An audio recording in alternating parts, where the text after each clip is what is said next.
China's 11th National Day military parade was attended by 700,000 people.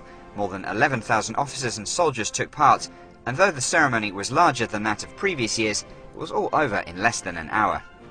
Tiananmen Square had already been rebuilt and expanded by 2.5 times to a total of 4.3 million square feet.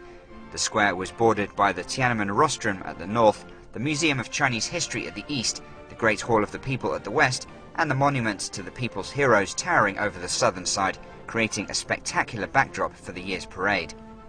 Peng Dehuai had been replaced as National Defense Minister by Lin Biao, who took up the job as parade commander, while Yang Yong became the parade director. The vehicle divisions included 2 motorized infantry divisions, 1 parachute division, a howitzer division, a cannon division, a heavy tank division, and a gun division. 155 planes took to the skies, consisting of 1 bomber division and 4 fighter divisions of J-5 fighters. The weapons and equipment in this parade were largely domestically produced. For example, 5 of the 6 types of artillery were made in China. The Type 59 armoured tanks were also Chinese-made, becoming the first generation of main battle tanks domestically produced. In fact, the design of the tanks had been approved, their production launched, and the finished product rolled out, all within the same year. The automatic rifles used by the troops were also made in China, marking a new phase in the modernization of the PLA's weapons and equipment. But that year's parade wasn't just about the hardware on display, it was also about someone who was there to watch.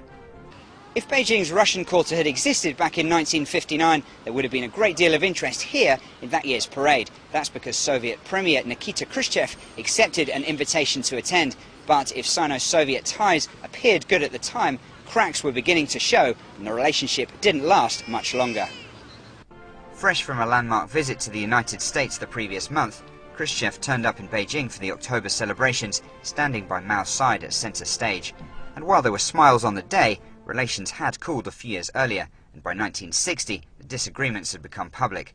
China was disillusioned by Khrushchev's departure from Stalin's ideals, and ties were formally ended in 1962. It was also the end of another sort. The 1959 parade was the last one for 25 years.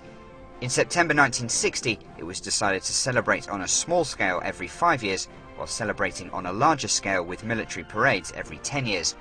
But parades were soon denounced during the Cultural Revolution era, and with China struggling to cope with a crippling famine, military parades of any sort were cancelled outright. Mark Dreyer, BON.